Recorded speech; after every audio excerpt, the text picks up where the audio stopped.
con pie resuelto. En uno de los más célebres poemas de mi primer protector literario, se supone que la doncella llega con pie indeciso allí donde se unen el arroyo y el río. No puedo decir que a mis pies les costara tomar decisiones. Me satisfacía nadar y montar a caballo, estar con mis perros, leer, soñar, pero también deseaba con ansia viajar y ver lugares nuevos, aunque a falta de esto no me mostraba en modo alguno reacia a conocer otras personas y sobre todo a que me considerasen adulta. No tuve que esperar mucho, pues cuando tenía 17 años mis padres decidieron que pasaba demasiado tiempo dedicada a la lectura y que debía entrar en sociedad un año antes de la edad acostumbrada. Las madres neoyorquinas de aquella época daban usualmente una serie de recepciones de presentación para las hijas debutantes que comenzaban con un copioso té y continuaban con un dispendioso baile. Mi madre consideraba absurda esta costumbre, decía que su hija podía ser presentada a cuantas personas necesitase conocer sin el trámite de anunciarla con ocasión de un agasajo general, y como mi familia tenía la casa abierta a todos, y como el menor de mis dos hermanos era muy popular en sociedad, sería sumamente fácil iniciarme en el mundo sin ceremonias.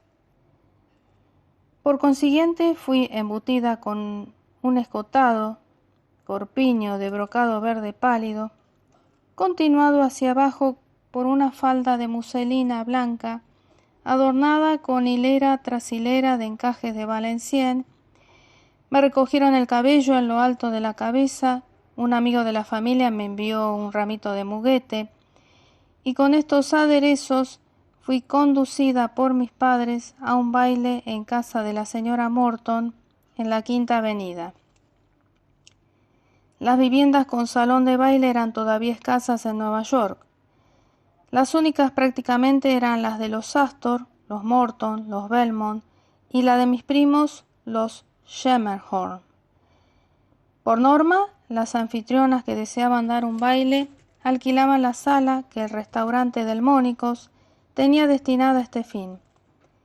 Pero mi madre no habría consentido nunca que mi primera aparición en sociedad se efectuase en un local público, de manera que a casa de la señora Morton nos dirigimos. Para mí, la velada fue una larga y glacial agonía de apocamiento.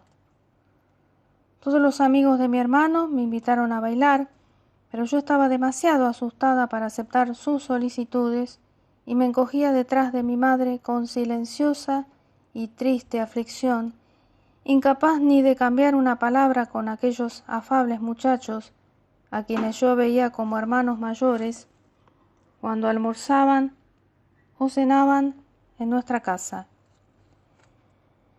Esta timidez, aunque me importunó durante mucho tiempo cuando estaba entre la gente en general, se desvanecía rápidamente si me encontraba entre amigos. La sociedad de Nueva York no estaba en aquella época dividida en compartimientos estancos por diferencias de edad. Los hogares más agradables eran los de un grupo de casadas jóvenes que a lo largo de la temporada daban una sucesión de pequeñas cenas, informales almuerzos dominicales y refrigerios a la salida del teatro. Todas eran afectuosas, siempre prestas a acoger con satisfacción a cualquier chica joven capaz de hablar, y la máxima ambición de una debutante era ser invitada a sus casas y tratada de igual a igual, tanto por ellas como por los hombres mayores, cuyas atenciones se consideraban mucho más halagadoras que las de los insensibles jovenzuelos recién salidos de la universidad. Esta suerte me favoreció a mí, gracias principalmente a la popularidad de mi hermano Henry, y después de aquella primera velada tan triste, llovieron las invitaciones. Como todas las sociedades adaptables y complacientes, La nuestra era de reducidas dimensiones y las personas que la componían se encontraban unas con otras casi cada día y siempre se buscaban entre sí en medio de una compañía más numerosa. Algunas de aquellas amas de casa disponían de salas de estar lo bastante amplias como para celebrar bailes informales, y ser invitadas a estos era privilegio de media docena de las chicas más jóvenes.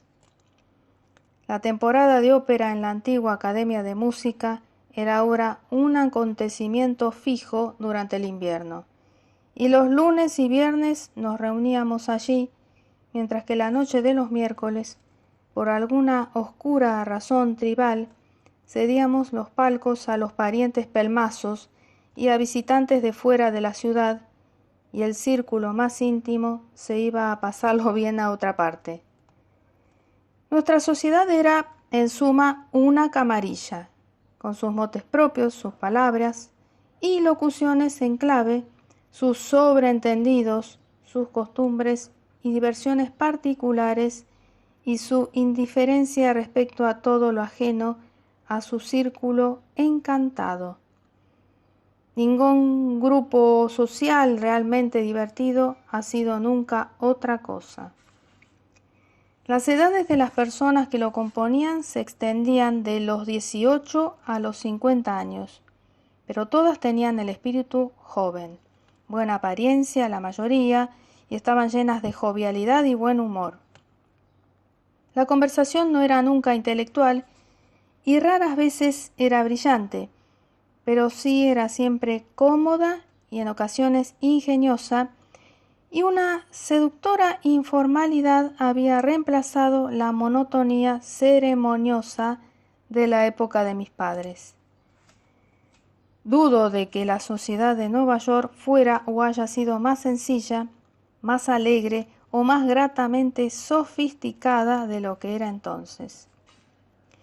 Yo disfruté concienzudamente aquel invierno y todavía más el siguiente verano, cuando Pencrase estaba invadido de juventud festiva, y el juego del tenis, que sobre nuestro césped practicaban jóvenes caballeros vestidos de frac y jóvenes damas encorsetadas en trajes forrados de ballenas, comenzaba a desplazar el hasta entonces imperante tiro con arco.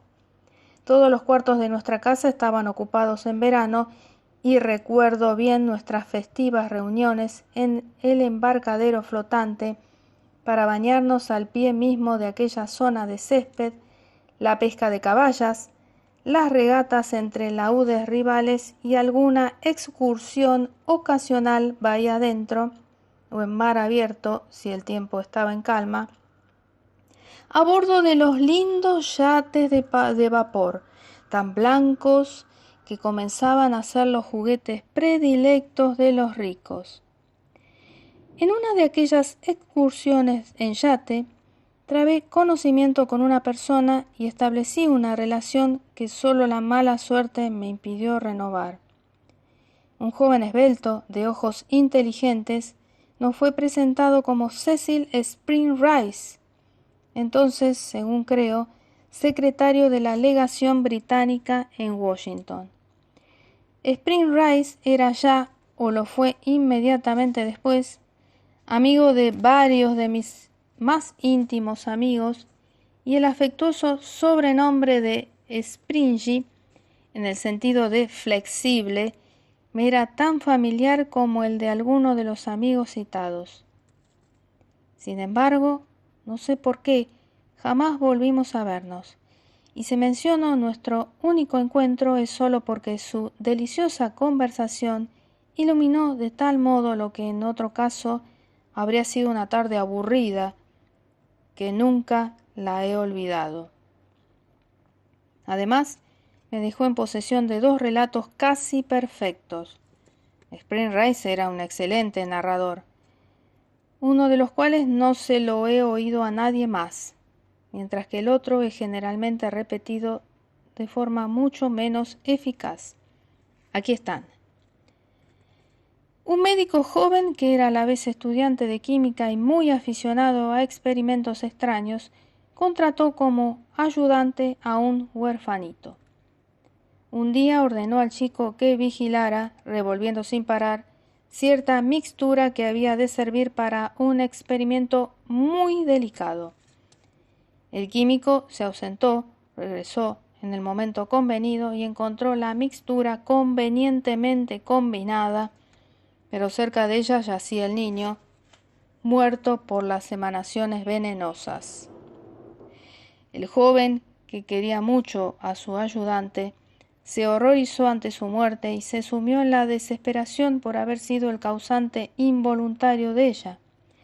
No alcanzaba a comprender por qué las emanaciones habían resultado fatales, y deseoso de averiguarlo, en interés de la ciencia, practicó la autopsia del cuerpo y descubrió que el corazón del niño se había transformado en una misteriosa joya como no había visto otra igual.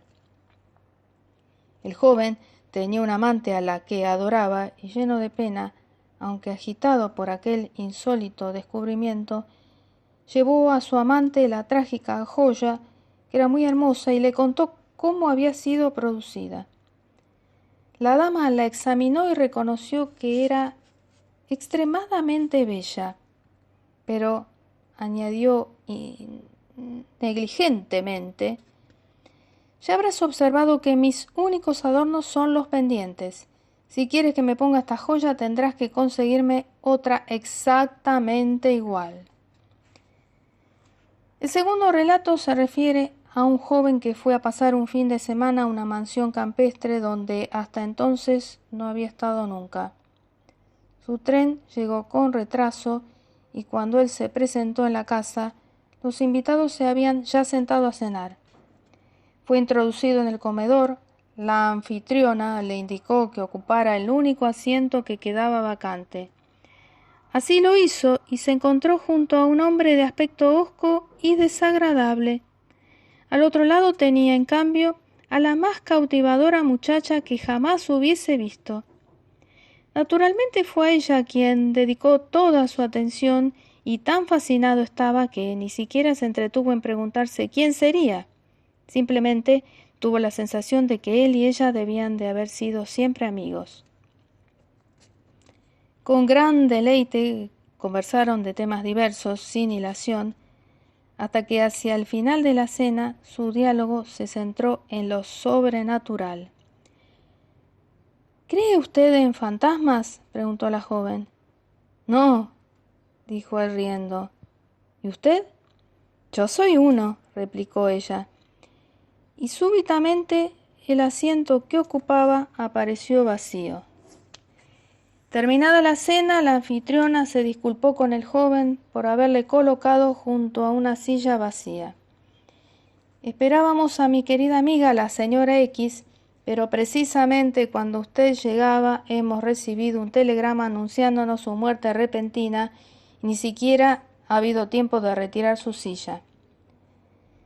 La diversión habitual de las tardes en Newport era un paseo en coche. Cada día las damas de más edad, reclinadas en sus victorias y sus birlochos, o en el nuevo vis-a-vis, un carruaje de 4 asientos, más un sillín en la trasera para el lacayo, recorrían en toda su longitud la avenida Bellwood, donde se alzaban entonces las villas más elegantes, y seguían por el recién trazado Ocean Drive, que durante varias millas bordeaba la región rocosa y yerma situada entre la bahía de Narragansett y el Atlántico. Para este paseo era costumbre vestirse con el mismo boato que para las carreras de Ascot o del hipódromo de Auteuil. Un vestido de brocado o de satén listado, poderosamente emballenado, un pequeño bonete adornado con flores y retenido por una ancha banda de tul enlazada debajo del mentón, un velo de tul punteado y una sombrilla de seda guarnecida con flecos o de terciopelo, a veces con puño de marfil esmeradamente tallado, componían lo que se consideraba un atavío apropiado para aquel circuito diario entre los eriales y las olas. Si aquellas ocupaciones nos parecen hoy insuficientes para llenar un día, debe recordarse que el oneroso e inacabable compromiso de las visitas ocupaba todas las horas disponibles. Difícilmente puedo imaginar a una señora de la generación de mi madre sin su estuche de tarjetas en la mano. Las visitas eran entonces una cuestión importantísima porque muchas damas tenían días semanales de los que no había escapatoria posible y otras cultivaban el exasperante hábito de estar en casa precisamente la tarde en que, de acuerdo con los cálculos más razonables, una habría esperado que estuvieran en el polo o en la competición de tiro con arco de la señora Belmont, o en todas partes, afanándose en el sempiterno reparto de tarjetas. Cuando yo crecí, las casadas más jóvenes ya se habían emancipado y simplemente iban en coche de una casa a la siguiente para depositar sus tarjetas con el ángulo superior izquierdo debidamente doblado para indignación de las anfitrionas que quedaban en casa, muchas de las cuales hacían que las personas de servicio llevaran una relación de las visitantes que no preguntaban a fin de borrarlas la temporada siguiente de la lista de invitadas, un castigo, por cierto, que las damas jóvenes y alegres aceptaban con perfecta ecuanimidad, dado que sólo eran las anfitrionas más tediosas quienes lo infligían. En época de mi madre, sin embargo, las visitas no tenían paliativo. El lacayo tenía que preguntar si la señora de Mengano estaba en casa y si estaba, seguía ello una visita de media hora en una sala de estar sombreada y fresca o en una amplia veranda con vistas al mar. Dado que esto debía repetirse después de cada almuerzo, cena o baile, y ni siquiera los hombres jóvenes estaban exentos, aunque ellos tenían generalmente una madre o una hermana que dejaban las tarjetas en su nombre, puede imaginarse hasta qué punto aquellas hijas de Danaus, las de más edad recostadas en sus victorias, necesitaban refrescarse un poco dando una vuelta por Ocean Drive en los intervalos de su interminable labor. Más chocante aún que el desfile de las matronas era el espectáculo de las damas jóvenes, casadas o solteras, que cuando eran invitadas a una villa en Newport, esperaban que el dueño de la casa o uno de sus hijos las llevaran por la tarde a dar un paseo. Los vehículos de los jóvenes elegantes eran o bien los llamados dog carts, coches ligeros de 2 ruedas altas y 2 asientos dispuestos espalda contra espalda, tirados por 2 caballos, uno detrás de otro, o un carruaje de 4 ruedas, también muy alto, conocido como T-cart, tirado por un solo caballo veloz. Si no me equivoco, mientras que los hombres mayores conducían confortables faetones con un ostentoso tiro de 2 animales y un impresionante caballerizo cruzado de brazos en el sillín trasero. Coches, caballos, arneses y caballerizos eran todos del estilo más irreprochable y más al día, y la avenida Bellwood constituía un magnífico panorama cuando la doble columna de relumbrantes vehículos y llamativas caballerías desfilaba entre los verdes céspedes y las borduras de geranios escarlata.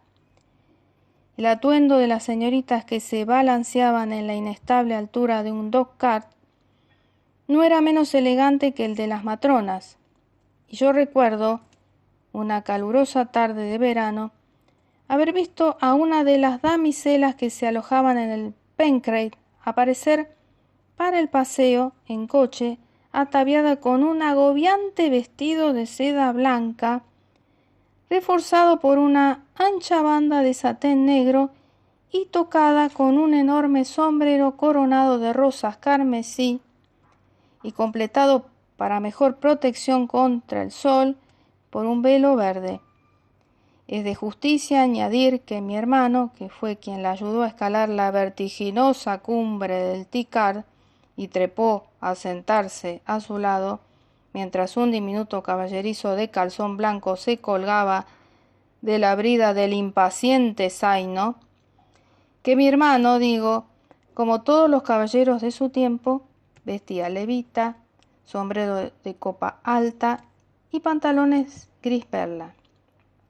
No es de extrañar, pues, que una niña de afanosos ojos, contemplando aquellas majestuosas idas y venidas desde la veranda del Pencrate, pensara habitualmente que los dioses y diosas del Olimpo del señor Bedloe debieron de tener un aspecto similar al de su hermano Harry y su adorable acompañante cuando partían para dar una vuelta por algún celestial Ocean Drive.